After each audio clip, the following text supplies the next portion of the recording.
आजकल तो अक्सर देखा जाता है पड़ोसियों के साथ तो विचार मिलता ही नहीं। पड़ोस में जो रहने वाला है उसके प्रति कोई ना कोई गलत भाव मन में रहता है। ऐसा नहीं होना चाहिए, क्योंकि परमात्मा सब तत्व के अंदर है। जितने भी जीव पदार्थ है, परमात्मा तो प्रत्येक अंश स्वरूप में सबके अंदर विराजमान है। इस मन की निर्मलता होनी चाहिए।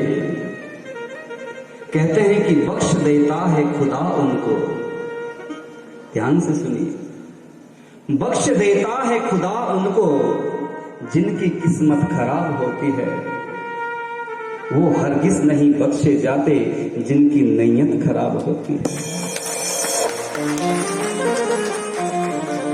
भगवान आपको क्षमा कर देंगे यदि आपसे कोई गलती हो गई है, लेकिन अगर आपने जानबूझ करके वो गलती की है, आप क्षमा के पात्र नहीं हैं, आपको क्षमा नहीं किया जाएगा।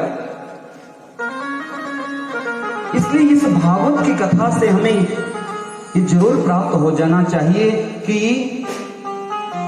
जीवन का किसी को कोई पता नहीं है कौन कितना जीता है, लेकिन जब तक हम जिए बड़े प्रेम भाव से जिए। और जो इस भाव से जीवन यापन करता है, भगवान का वो बड़ा प्रिय होता है, वो भक्त कहलाता है। मन ही एव मनुष्यानाम बंधन मोक्ष कारणम, मन ही एव मनुष्यानाम बंधन और मुक्ति का यदि कोई कारण है तो वो आपका मन है। इसलिए मन के अंदर निर्मलता रखनी चाहिए। तोरा मन दर्पण कहलाए।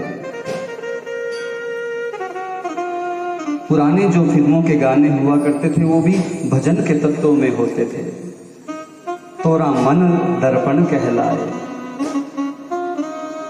कोई व्यक्ति अपने घर में एक सुंदर सा आईना लेकर के आया, एक शीशा लेकर के आया, बड़ा सुंदर वो दिखाता था सबको, लेकिन वो शीशा जब जहां जिस दीवार पर टंग गया उसके ऊपर उसके बाद कोई कपड़ा नहीं लगाया, उसको साफ नहीं किया गया, और धीरे धीरे क्या हुआ कि उसके ऊपर मैल चढ़ती गई, वो धूल चढ़ती गई। एक समय ऐसा आ गया कि इतना सुंदर वो आईना, वो शीशा, लेकिन वो सामने वाले की सूरत दिखाने के काबिल नहीं रहा, उसमें कुछ दिखता ही नहीं था।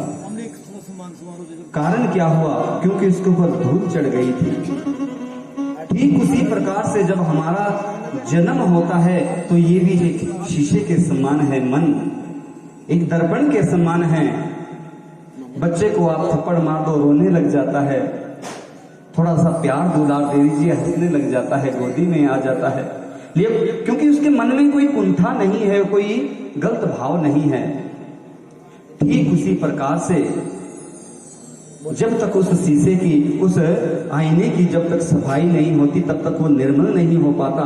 और उसी प्रकार से जो कथा के बीच में आकर के हमारा जो मन मलिन हो चुका है, जब तक उसकी सफाई नहीं होगी तब तक वो सही नजर जो आने वाली दृष्टिकोण में जो वस्तुएं हैं वो दिखा नहीं पाएगा। इसलिए सबसे पहले अपने मन को निर्मल बनाना पड़ेगा। बोले गोविंद भगवान की जय। और जो भगवान के कथा में आकर के बैठ जाता है तो भगवती जो मैया हैं, जो भक्ति मैया हैं, जो महारानी है, वो उनके हृदय कमल में बैठ करके उनके हृदय को निर्मल बना देती है और सीधे भगवान के चरणों में बिठा करके भगवान से मिला देती है। बोले गोविंद भगवान की जय। आनंद कंद भगवान की जय। समय की मर्यादा का बड़ा विशेष ध्यान रखना पड़ेगा, क्योंकि जहां कथा के माध्यम से आप लोगों को ये पुण्य लाभ की प्राप्ति हो रही है, वहां पर यहाँ पर आचार्य जो हमारे आए हुए हैं, चारों वेदों के जो विद्वान यहाँ पर एकत्रित हुए हैं, अब उनके भी यहाँ पर यज्ञ करने का, आहुति देने का समय हो चुका है। जब तक हमारी आरती पूजा होती है तब तक यहाँ से यज्ञ प्रारंभ हो जाएगा। एक विशेष निवेदन आप सब लोगों से हाथ जोड़ करके कहता हूँ,